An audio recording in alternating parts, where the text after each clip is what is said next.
Get ready to dive into a world where empires stand on the brink of war and terrible monsters tear at the fragile borderlands of men. The Adventurer-Conqueror King System Imperial Imprint, or as we like to call it, Acts 2, is now live on Kickstarter. Acts 2 is the new edition of the acclaimed best-selling fantasy role-playing game. You'll find everything you need to enjoy epic fantasy campaigns with a sweeping scope. Whether you want to crawl through dungeons, experiment with alchemy, crossbreed monsters, run a merchant emporium, raise an undead legion, or even conquer an empire, Acts 2 supports your playstyle. Acts 2 integrates experience point mechanics, making campaign activities a seamless part of the core gameplay loop. Your character levels up in new and exciting ways each time you play, adding massive replayability to each of your adventures. Acts 2 offers 18 character classes, 378 spells, new combat mechanics, and so much more. Support Acts 2 on Kickstarter today.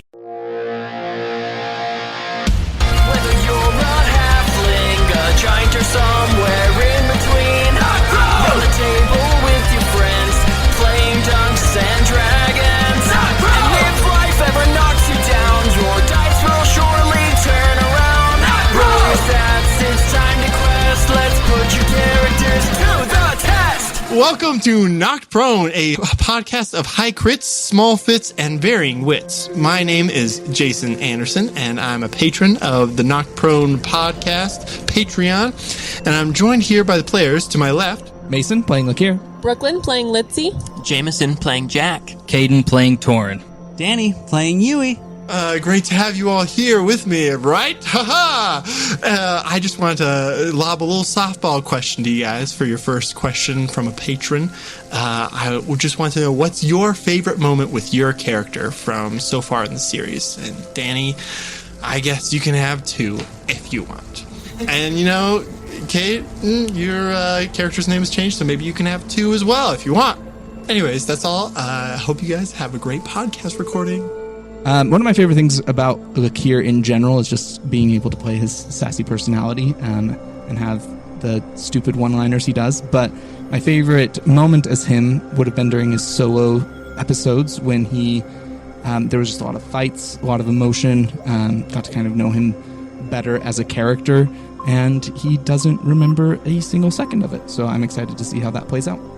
For me, now that I know that Litsea's going in the direction of becoming a hag and everything, I get excited thinking back at the time that I received my broom and my witch's hat. But I also would say that I really liked the moment that I decided to take a change for my class and start to multi-class into barbarian. I just felt like Litsea really stepped into her power after I made that decision. Well, I don't have as much to pull from as everybody else, but I've got two main moments that stick out. The one that was the most unexpected was the moment with Litsea when we were in the basement of that haunted house or whatever. I wasn't expecting to have Jack recognize his daddy issues, basically, and to relate. So I really liked improvising that and having that happen, but I think the most amusing for me was when I had Tom the Bomb sign my forehead and then walked in and had that whole fight start because I didn't think that that's how that was going to go down. Everyone thought you were Tom the Bomb, or someone thought you were Tom the Bomb. So my favorite part is Yui. Oh, man, it's got to be when I ran into 3/4 Nelson. Like, just recently. I just freaking...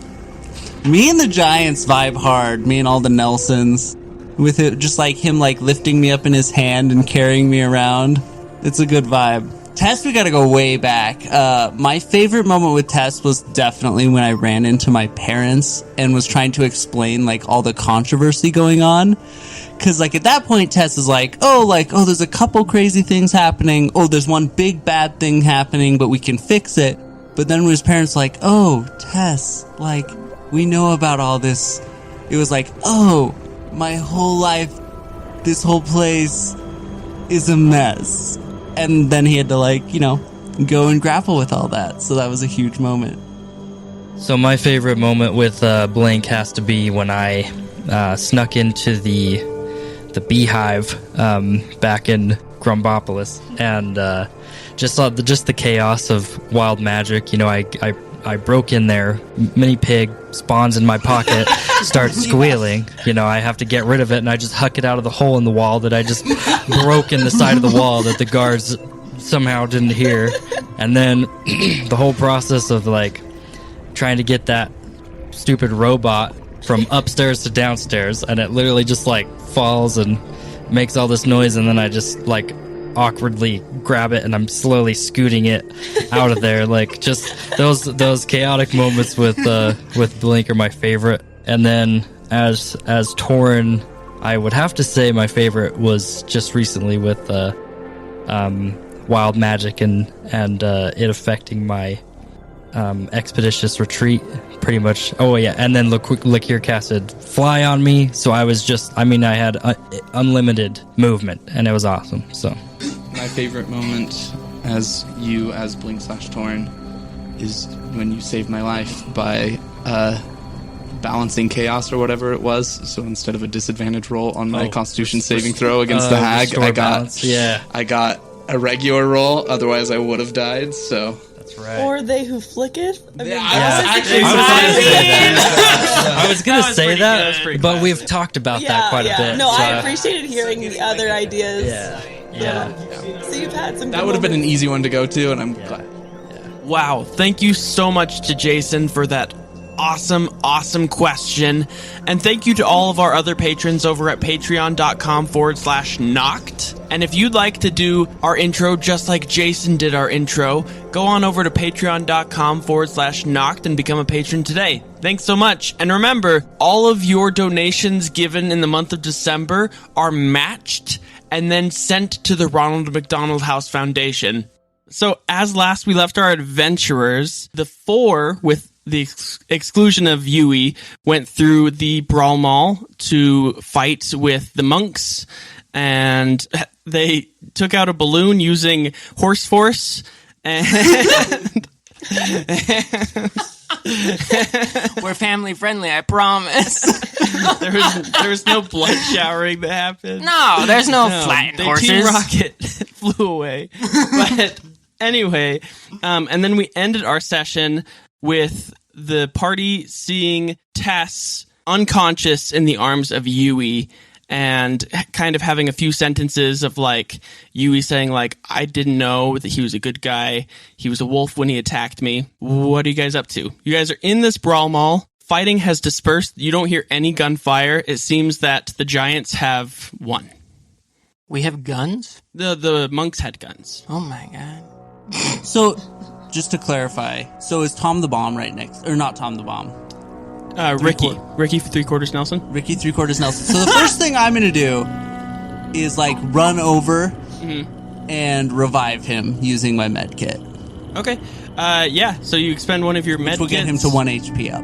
Okay, sweet. So you use your healer feat, and you get Ricky 3/4 Nelson up to 1 HP, and he's just sitting there, breathing very heavily. I'll like pat him awake gently, give him a kiss on the cheek, then go back over and like make sure Tess is okay. Right. Tess is not okay. Yeah. But I was gonna say, so while you're doing that, Litsea is probably going to be directing this at mostly towards Yui. Well, they must have done something to. This isn't a normal contraption. It seems they know about the purple goop. It's a link between them and my father. Yui, what do you know about this substance? And substance? I don't know. This purple goop. You were with the monks. You have to have some knowledge of it. I don't. Well, then where were their research labs? Where were the experimental tables? Where? They had a big balloon and I need to go get my dad. They have my dad. Well, you're not leaving here until we get the answers I find satisfactory. Okay, maybe the answers will be where my dad is. He's like a scientist. They were forcing him. He's like a robot. And then I like pull out a controller that has like a bunch of buttons on it. They've been forcing him to do stuff for him. He's probably like their most valuable asset if we could free him. And where is he now? I don't know. He was with the balloon earlier. At that moment, Jack will walk up to where we are. You mean the one that left through the ceiling of the mall and then crashed back down in flames to the ceiling or the roof? Yui? Maybe? Yui, we might have bad news. I don't know if he was on it. We're gonna have to find out. Yeah, can we I know where they were launching from. What? The problem is, though, I am very weak. I need a description of your father. Explain to me what he looks like, his name, and I will try to send him a message to see if we can find him. Okay, so fishbowl head, mechanical body, brain inside. Oh no. And he's your father?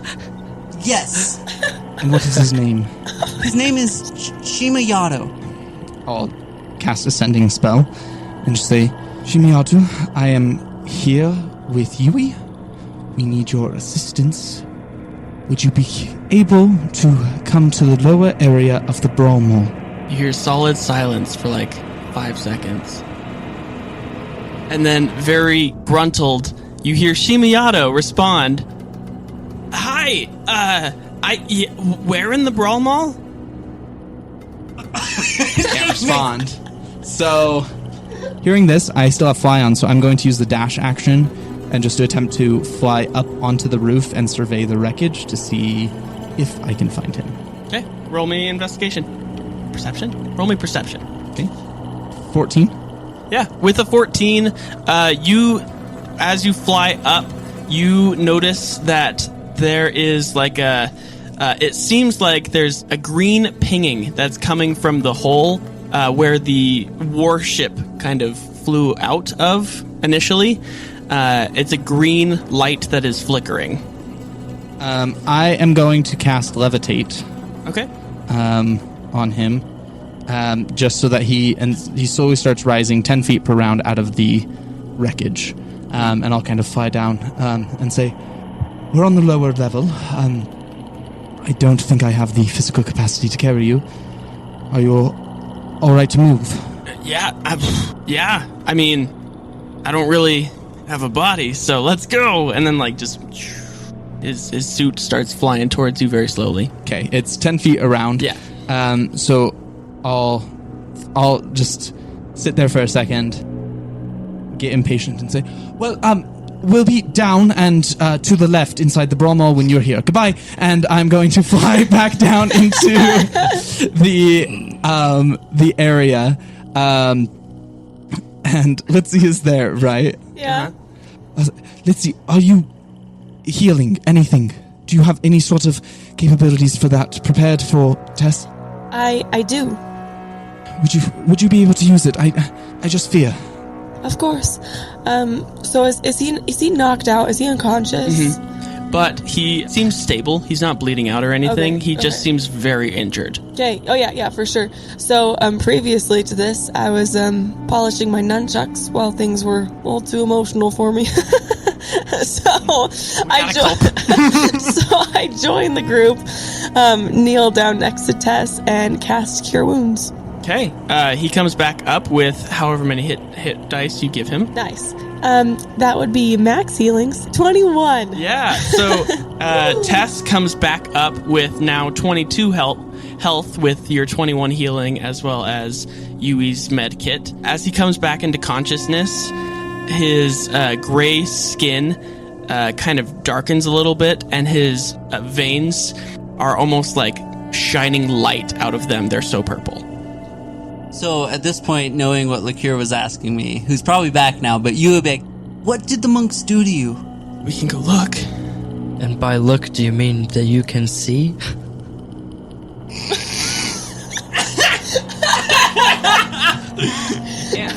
He can. You cast Greater Restoration on him, or Lesser Restoration on him last session, which cured his blindness. Okay. I wasn't sure if we had done that for sure. Yes, he would be ecstatic about being able to see again. However, it's kind of grim circumstances at the moment because he is not himself. And so he says, yeah, I can see. Just, it's good to see you, Torinn. And it's good to see you, Litsea and Lakir. Whoever you two are. Hi, my name's Yui Otto.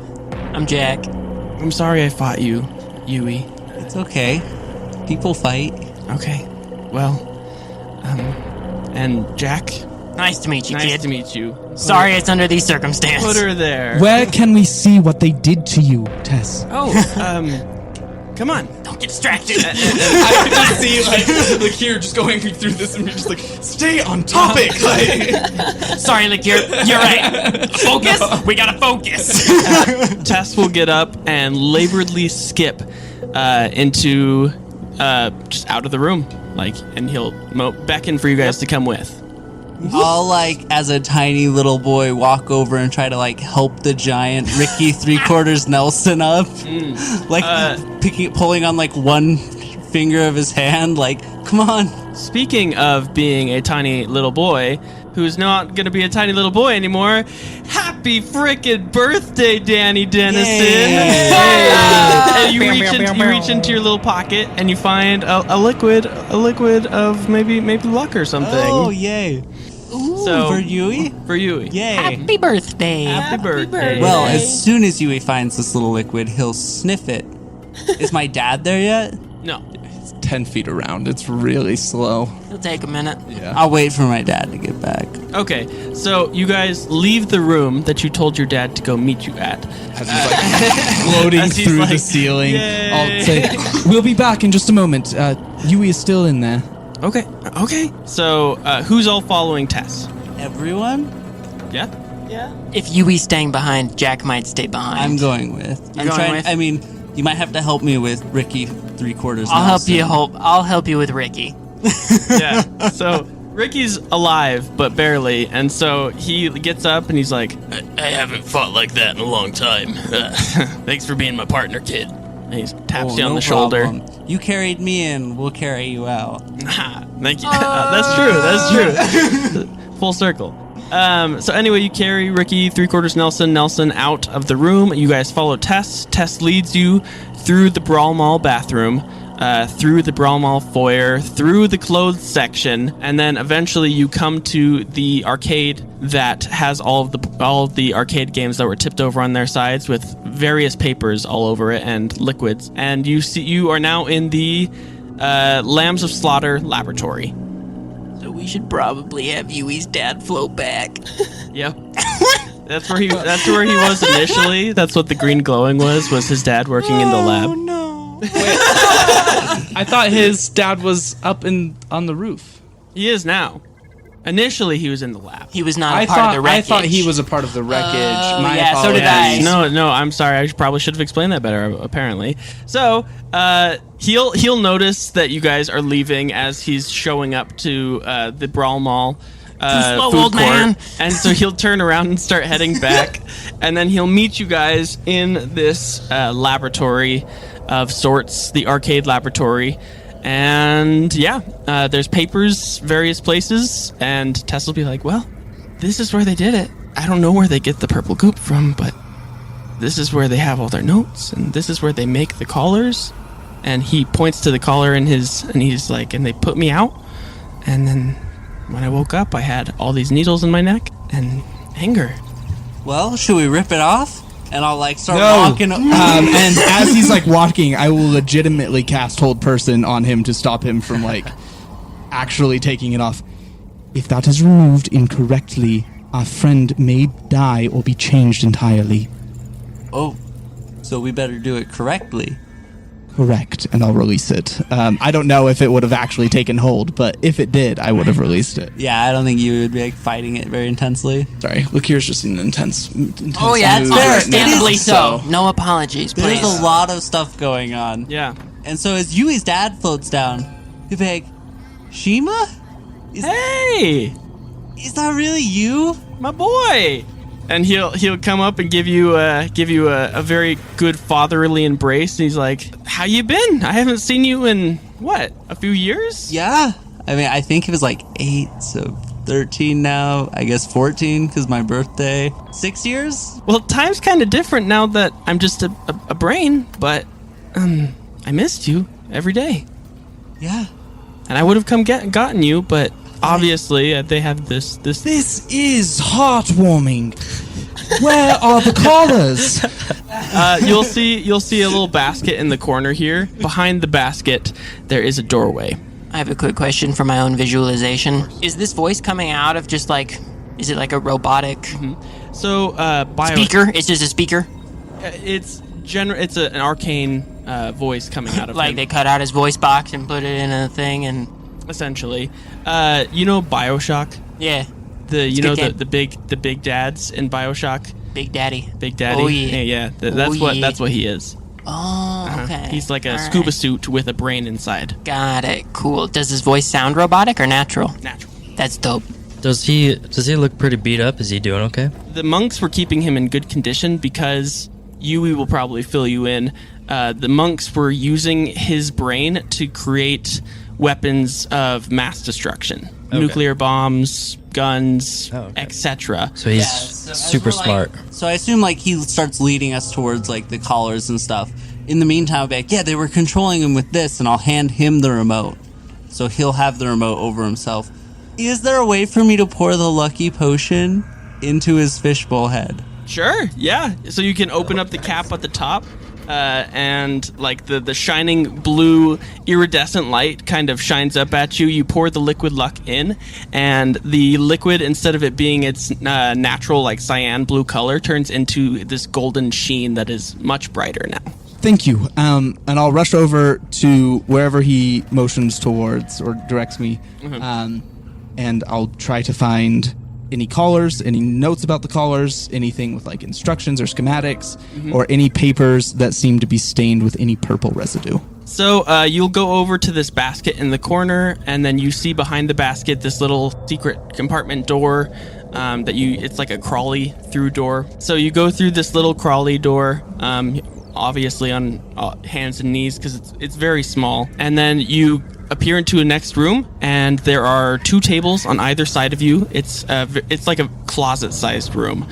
This seems to be what used to be a changing room in this mall has now been turned into 2 tables with all these collars on them, and then at the very front there is a shrine to death. Okay. Is there any like holy symbols for my collections or unholy symbols? There is a symbol on top of one of the tables that has a shrine to death. Okay. I'll quickly pick it up and start rummaging through stuff, and then I'll take a step back. So yeah, I'll start rummaging through stuff. Yeah. So you don't find any notes. You did happen to see tons of papers in the room that you're previously in, on top of various arcade games, but this room seems to solely be for finished products. There's no purple goop in this room. It is just collars with bottles attached to them that don't have any liquid in them. So there wouldn't be any paperwork or anything about purple goop that's more about. You could search the room if you'd like. Okay, I definitely want to. Roll me an investigation check, sir. Meanwhile, I'll be working with the collars, trying to take a look and see. I want to just examine the locking mechanism, see if I can gain some kind of insight there. Okay. Yeah. And then what I would like to start doing is I want to find. I kind of just want to pry, like, because you said that there was like a key that unlocked the one, right?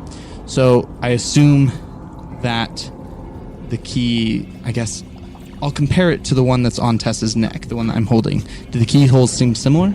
Yes, they are identical. However, it seems that the locking mechanism does not enact until the collar has been strapped onto somebody's neck, and the needles insert with the locking. Like the locking mechanism locks, and then the needles go into the neck. Okay.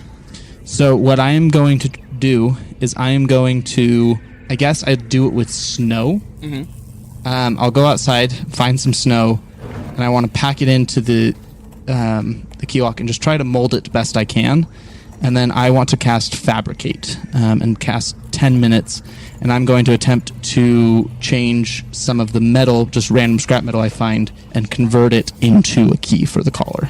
Okay. Fabricate. It's a long spell. 4th level transmutation, takes 10 minutes to cast, and you convert raw materials into products of the same material. For example, you can make a wooden bridge out of a clump of trees and a rope from a patch of hemp, or clothes from flax or wool. Okay. So yeah, it just says that it can't be larger than medium. Okay. Is the only condition. And are you testing out the locking mechanism on snow before you test it out on... I'm just doing the snow in an attempt to like mold the key and get an idea of what the key shape would need to be, if that makes sense. Yeah, of course. So what I'll do instead of putting snow into it is I'll pack snow up and press it down on the snow. Yeah, I'm just going to try to create a key. So for the next 10 minutes, that is what I will be doing. Okay, awesome. So you start fabricating this key. That's a wonderful plan. I actually didn't know how you guys were going to get around this because I was looking through all of your inventories that you sent me. Nobody has thieves' tools. Yeah.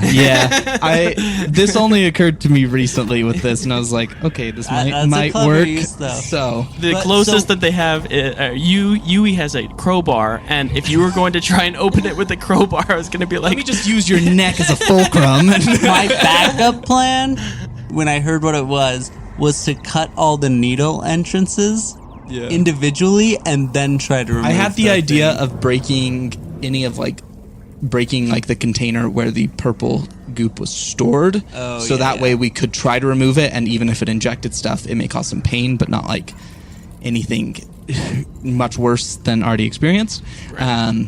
But this is much better. I figure this is a little bit of a safer way. That'll be like a plan B. While Lakir is out like doing this, because I assume it takes a while, I'm going to run over to Jack in specific, but maybe everybody if they're there, and I'm like, I'm really sorry that I almost got you killed.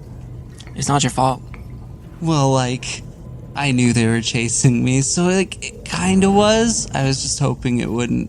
I was hoping we'd be able to take care of them easier. Hey, it all turned out. We're getting useful information, and we wanted to head this direction anyway, so glad we were here to help. Yeah, I'm really glad you guys came. I don't know if we would have got out of it. Because, like, Ricky Nelson, not doing good. Our boy here, I point to Tess, who Yui hasn't really learned his name yet, even though you guys have said it. Our boy here, not doing good, and I'm not doing good. So thank you. So, as you guys are in the room, Shimiyato will point out some of the weapons that he used or that he was helping build. Two of the main ones being he will uncover a sheet from off of one of the arcade games and then pull out the like external hardware of the shell of the arcade game, and out will slide 2 nuclear bombs. Yikes. And he'll be like, so, Lambs of Slaughter wanted me to build these. I built them. And I conveniently forgot what to put inside of them because, I've got the nuclear codes. Exactly. My boy over here, I gave myself some of that forget-me juice, gave you the nuclear codes, and then away I sent you. You've had access to nuclear codes? I guess. And you knew this? I didn't know it, but now I know it. Whew. Well, I mean, they almost got the nuclear codes. If we didn't get my dad, I would have gave it to him. Oh my goodness. And not that we have to do this. I'm just pointing out the information that I have to me. But if you have any use for these, I have blueprints here, and he'll hand some blueprints. And how to make nukes. No, yeah. Biggest DM mistake. I'm sure this is safe with 12-year-old children. It's literally, it's a ritual that tells how to extract the information from your head safely without having to cut your brain open. Okay, I thought he was just handing over nuclear schematics. No. I'm like, nice. The nuke's already built. The only thing that's missing from the nukes are the codes that are in your head. Okay, looking at it, what type of skills does it seem to like perform the ritual? You know, classic ritual stuff. Pour out a circle of sand and place you in the middle. Do some chant that the monks have created, and have an empty beaker, and the information goes into the empty beaker, and then you pour those into the nukes, and voila! Ooh. Mm-hmm. We need to destroy them right now. These cannot be allowed to exist because it's gonna kill who knows how many people. Do you know how to destroy them, Shima? I mean, currently there's nothing tying us to... They're not even activated, and they cannot be activated unless we take what's out of your brain. but we can leave it in there, which is why I figured that was the safest place for it to go, because, I mean, they never caught you. You're slippery. I'm slippery. For searching for purple goop stuff, I rolled, so I used my Tides of Chaos to have advantage on it, and I ended up rolling a 13. A 13? Okay, that's perfect. So you will find notes detailing, and it's like written, scrawled, and like tucked underneath some other papers, because whoever was writing this did not want Hope, the leader, to read it. Okay. So it says, after patients have been corrupted with purple goop, they often die of hardships that the goop causes and come back as zombified forms of their former selves. But this strange wolf boy that we found in the woods, well, he had enough strength to be able to withstand the goop. And he's our first success for Operation Demon Warrior. No zombies have ever come back from the purple goop forms. So I hope that Hope, our leader, knows that she subjected this poor boy to corrupting him forever. And that's it. Okay. So basically, if you drink the purple goop, it corrupts you forever. It's not a reversible trait, or at least from those notes. That's what it sounds like. From those notes, that is what the monks have not found a cure. Okay. So they just corrupt the people that they capture and use them as bodies. Okay. However, from these notes, you are able to glean that it doesn't necessarily seem like drinking the goop would have as much effect as injecting the goop, like they have done to Tess with his collar. What was Yui's dad's name? Shima. Shima. Okay. I got some questions for Shima. So, during this whole thing, maybe if I catch him when he's not, conversating with someone else, I'll go up and ask him if he could identify the chemical properties of this goop. But I'm also not the highest intelligence, so the way Torinn would probably explain it is, hey, what's in this stuff? Yeah. And he'll look at it and he's like, oh no, I don't know what's in the goop. I know that where it comes from, the monks made a deal with the hags. And the hags, I don't know where they get it from either, but they've been supplying it. They've been giving us bottles of purple goop, and we put them in the collars of our victims. Trust me, I have not wanted to be part of this, but if I don't do what they say, they kill me. But not anymore, because now you are the one who can kill you. Yep. I hold the power. Awesome. Have you seen any other Dragonborn here? Well, I know the Giants will be really excited to see that the Dragonborn are back. Other than their leader, I have not seen a Dragonborn in many, many years. Okay. Back to the key? Back to the key. My fabricate finished. Sure. So once it's finished, I will try it in the uncollared lock just to see if it fits well. And is it satisfactory? Roll me a sleight of hand. Okay. I don't think I have proficiency. Yeah, 13. It seems to fit in the lock. Well, I've, to the best of my abilities, created a key I think may work for Tess's collar. I'll take a look at the collar. Before I do it, since I had the idea already, are there noticeable storage areas for the goop, or is it On Tess's collar? Mm-hmm. Each needle is connected to a bottle on the outside of the collar. It's kind of like a baby bottle, but instead of a baby bottle top, it's a syringe at the top that is sticking into Tess's neck. Okay. And how many are there on the collar? 6. Okay. 3 on each side. Tess, I think I have a way of getting that collar off you. Are you all right if I try? Yes, but I may hurt you. I don't want to, but just so you know, this collar gives me anger. I understand. I'm hoping to take the anger away. And I'm going to try to put the key in and unlock the mechanism. Roll me a sleight of hand. Okay. 15. It unlocks. Okay. I'll remove the collar and... How do you feel? As you remove the collar, you see half the liquid into his neck. Yikes. I'll react and jerk the collar off him as best I can. All right, so it only half worked, but The collar is off. Get away. Go. And then he starts changing.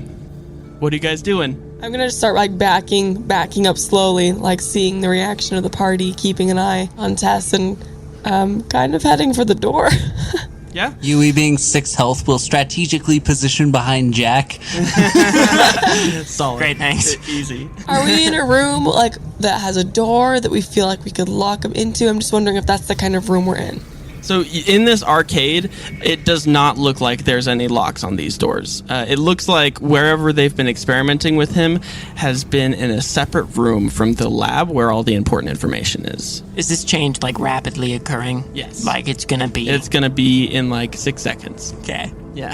Okay. So I have something I want to do once the transformation's complete. Of course. You want to be around for the transformation. I do because I've got one possible temporary solution. Okay. I'm like running out of spells. Yeah, you've been burning them. So I have 3 level 1 spells remaining is all. So I'm checking what spells my books my book gives me, because I get to cast one of them for free. As I see him starting to transform, it's safe to assume that this is going to be a hostile thing. As soon as I realize my mistake, am I allowed to cast a spell in this time, or are we rolling initiative? I will give you all one action to prepare. Thank God. You can leave. You can stay. What's happening is happening.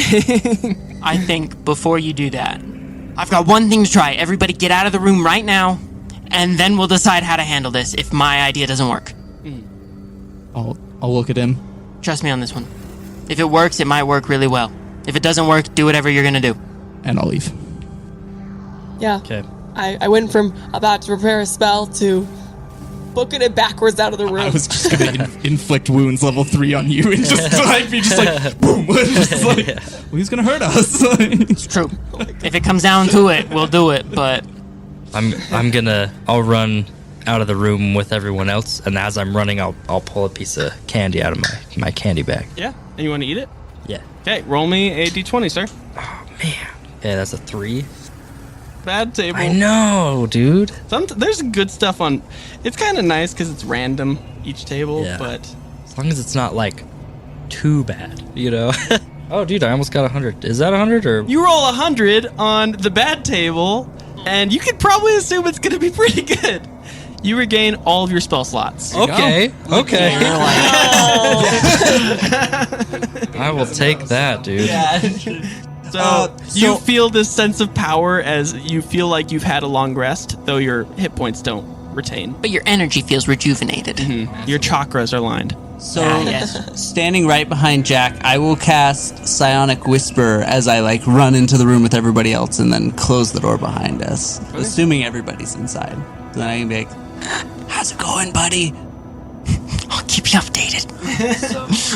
We'll count this first round as not initiative. I want to hear what your plan is. So as this happens, you see Tess grow a size to this large size again, and the nails in his hands turn into long, spiny, like foot-long, spiny claws that are fortified and black. And his eyes go into the back of his head, and his pupils, the whites of his eyes turn completely black. His hair grows longer. His purple veins thrum, and out from him, purple electricity crackles. I'm going to need you to take 7 points of necrotic damage. So his transformation seems complete. Has occurred. He's breathing heavily. This electricity is still crackling out from him. You are within the radius of And it. I am now the target. And you are now the target. He looks up at you like a lion would look at a lamb. Okay. So speaking of lions, make a wisdom saving throw. A big ol' natural 1. He turns into a mouse. Polymorph, baby.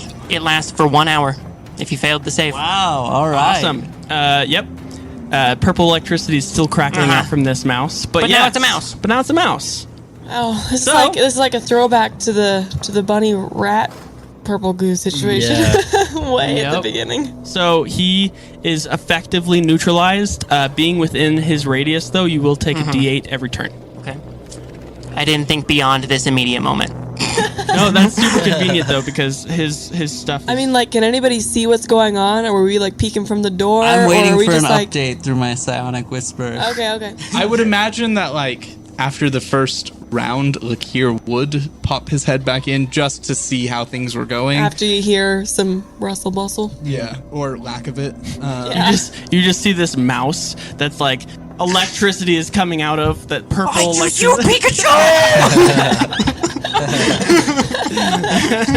If anybody's got anything to maybe contain him, So he's a little mouse for potentially the next hour unless unless somebody kills him, because he's got 1 hit point. I looked up the mouse's stat block. It has 1 hit point. Wonderful. And he's immune to necrotic damage, so he is not getting hit by his own necrotic damage. Well, haven't we determined that if we knock him out, he turns back into Tess? Uh-huh.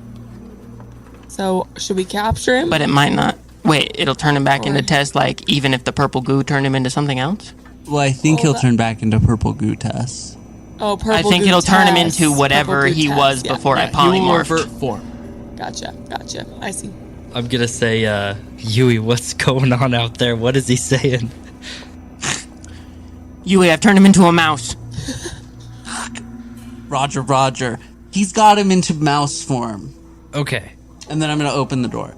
Okay, I'm gonna run out and I'm gonna look for. You take 8 points of necrotic damage. Okay, I'm gonna How big run is out. this radius that the lightning? 10 feet? Okay. I'm gonna look for a container, glass jar with a lid. Okay, roll me a investigation. Okay. Dang it! Good call. With the investigation, man. Okay, 13. 13. You find... Oh, you guys are in the lab. You find a beaker. Super easy. Just cap him. Yeah, I was gonna... Well, in my mind, I was I was like... gonna say, if it doesn't work, we'll just shove him in the arcade machine and then close it again. Yeah. No, so you find a beaker that is perfectly mouse size and a stopper for the top of it. You slip little Tess inside and close it off, and just electricity is all in the inside of the glass. It contains And- the electricity? Uh-huh. Dope. Yeah. I thought we were and- just going to have to back away and let it be a thing. No, so it contains the electricity, and the mouse is aggressively attacking the outsides of the jar, but again, effectively neutralized. So, Oh, I'm an idiot. What? I cast Fabricate. I have Knock. I can literally unlock things with just by... Oh yeah. you know that would have worked. Okay, Panic. the fabricate was so much classier. I was just like, okay, Fabricate. I got a good use of this. Just don't even say anything. Later, though, Jack might come up to you and be like, didn't you say you could cast Knock while we were stuck in that haunted house? I'm not going to tell anyone, but... So, in this new form, Tess, whenever taking damage, has a percentage chance to turn into his new wild shape, which is a demonic form rather than a bestial form. Dope. Polymorph lasts for an hour, and Wild Shape lasts for an hour. You remain in this form for 1 hour. It ends early if you're incapacitated or if you die. Nice. So it's 1 hour. But we don't know that immediately, But we don't, yes. unless Yui's dad knows, because he's he been a would part know. of it. But They've just barely started No, testing on literally, this test form just happened. They Okay. were using his other wild shape Gotcha. forms. So Litsy's going to walk in after Torinn walks in, catches the mouse, and she's gonna say, "This solution seems horribly temporary, although I applaud everyone's creativity. So, what's thanks for that backhanded compliment. You're welcome. I just need to know what's next." Well, are we wanting to keep him alive? I cannot answer this question. You are the ones who are friends. You'll see, like, Lakir, like, seriously considering. That's what I was thinking. He seems dangerous, but when he went to sleep before in the other room, he stopped. So maybe we could just brute force the problem, but... Have you seen him transform before, Shima? Only into a direwolf? What did you kids do? I was attempting to remove the collar that your people you work for put on him. Well, that was a good idea. I don't think I would have thought of that. It seems a bit rash, but I don't know. When he used to get this way before, we'd just kind of leave him be, and he'd eventually turn back, but that could be hours. Wait, Who wants to carry he him did in a this jar? before the... He would turn into a dire wolf whenever he was stressed, and wouldn't turn back for a while. So, the way I see it, we could try to lock him in a room, have a rest, and just make sure he doesn't get out, or we could just knock him out and ensure he's not a problem for the next few hours. Leave him conscious. I The think spell will end if we knock him out. I think we should leave him conscious as well. I think finding a safe room to put him in and resting does sound like a great idea. Well, that opens a new problem. Where are we going to put him that he's not immediately going to break out? Well, where were they putting him before when they were doing all these experiments? Put him in the shrine room. If it only has one way in and one way out. That's fair, and he's a fairly large creature. Are we gonna stay here an hour? I figured it's best to rest where we have shelter. Yeah. And I want to go talk to the giants. Speaking of the giants, Yeah. you hear, "Hey, Tom! Tom, are you in here?" And it'll echo throughout the Brawl Mall. No, but we got Ricky. I'm looking for Tom! I'm Tom! Tom! Yeah! You hear, You're Tom? They thought I was once. We're gonna do it again. I never wiped it off my forehead. It's still there. It's probably faint now because it's been like 2 days. But permanent marker lasts a while if you don't do anything about it. I can press digitation in the party anytime Yeah, you'd like, just put Tom the Bomb on my forehead like they're used to seeing. in through the south door walks the artist formerly known as Giant with a little posse of giants, and he says, "Tom, how are you?" I've been better. Well, thanks for saving my life back there, all of you and your frogman. I forgot about the creature I summoned. Yeah, the slod. Yeah, it still exists. I'm glad that the lambs of slaughter are taken care of. They shouldn't be back. I don't know if there's any left. I mean, you cut off the head of the snake, and it's gone. So, our leader tipped us off before we came here about a hag in the woods who was terrorizing children. And knowing you kids, that just kind of struck a sore spot for me. So I went and I captured this witch. And she's here with me. You want to meet her? Mama Sherry? I don't know her name. She was just in this hut. And I captured her because she was torturing these kids. That's what my leader told me. Well, great. Where is she? In Hewell Hall, Mama Sherry. She's not even, talking to me throughout this conversation. Sorry. That is so cute. We tied her up, and here she is. So you would be like, Mama Sherry, and run over. She's tied up and gagged. I'm casting Psionic Whisper. Okay. Oh, good idea. And so I'll just leave it on, and I'll talk Put it to on him, and then that way I speakerphone. can hear her. Well, I can just hear her inputs while Yeah. they talk. Yeah. Opens his mouth and her voice just shouts out of it.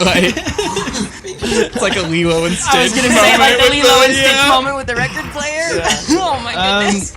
Well, Mama Sherry. I would just talk to her a little bit through the Psionic Whisper, hi, it's good to see you. What's going on? As they talk. Hi. Well, I got taken out of my house. So, and these people are convinced that I'm torturing the kids that I'm trying to save. And I don't know if I'm going to be able to get back in. I thought we were gonna be done with this emotional turmoil for at least a little bit longer. All kind of... D&D is trauma. I'll go and say, well... I'll be honest, I always knew you were a witch, but it's good to see it confirmed, you know? So... So... She's gagged. Right. I'll say, so, to the giants, what do you plan on doing with her? Adelina told us that we need to take her to the Winter Court castle, and there she'll be tried as a witch. Who's Adelina? Oh, she's our leader. She's a Dragonborn. She's the last of the Dragonborns. She's amazing. Wasn't she the one having troubles with giants? Yeah, I thought she was. No, we wouldn't dare hurt a Dragonborn. Dragonborn are half the reason giants are alive. Have you seen the communities? They've been developed by Dragonborn. We were living in squalor. Well, I think you've answered one of our questions and opened a few more. Great. What will happen if she's found guilty? Witches are burned. All right. Are we anti-magic? No. Then why are witches burned? What's wrong with witches? Have you seen what's gone on in Have the you seen Feywild? what witches can do? I think he's Good more things too. referring to hags, not so much. Oh. Hags. Hags makes a lot more sense than witches. Yeah, no, witches are good, but hags, I mean, they kind of go by both interchangeably. Letsy's standing in the corner. Pacing. No, polishing my nunchucks again. Tears welling up in her eyes. Every hag I've ever encountered tried to kill me. So Yui will hop up at this point. He'll be like, you know, those kids are actually like damn souls. And so maybe hags are the best for taking care of damn souls. And she'll say in your mind, like, can you ungag me so I can talk? And I'm like silent whispering, what else can I say? Because I'm not trying to come off too like pro hag, but Yui did like Mama Sherry. He, you know, sucker for parent figures. Most hags are evil. I can't blame them for what they think I am. But just because of who I am, does that make me a bad person? I think we have to go with. We have to be present for this trial. Because as far as we know, she is trying to help. And she shouldn't be killed for that. Everything else, we need to go and find Torinn's parents. We need to go and figure out things with Litsy's aunt. We don't need another thing added to our plate. Do we know where my aunt is? Could she be where this trial is taking place? Like the leader of the Dragonborn. Are Sounds you like familiar somebody with that anyone Torinn... named Raven? No ravens in the winter court? Do you think that Raven would be drawn to a hag being put on trial, though? That's actually a good point. Hags work in covens. Who's Mama Sherry's coven? Mama Sherry, are you a part of a coven? Jack will walk over and ungag her. I was gonna say. Lucia was personally liking her, like watching her just like struggle to speak, but Since I'm not a sadist. I was part of a hag coven. I guess the better question is, do you know a hag named Raven? My sister. I'm gonna squeak. And that's where the episode ends because that's a perfect ending. And with that, that's where we're going to end our session. My name is Cade. I'm the host and dungeon master of this Dungeons & Dragons 5th edition adventure, and I'm joined here by the players to my left. Mason playing Lakir. Brooklyn playing Litsea. Jameson playing Jack. Danny playing Yui. Caden playing Torinn. All right, awesome. Thank you so much. We hope you have a great holiday season. Remember to go to patreon.com/knocked, and any donation given in the month of December, we will match, and we will donate all that money towards the Ronald McDonald House Foundation. A huge thank you to Jason for doing our intro and for being one of our patrons over at patreon.com/knocked. Thank you, Jason. And thank you so much for listening, and we hope you remember when life knocks you flat on your back, all you got to do is keep rolling.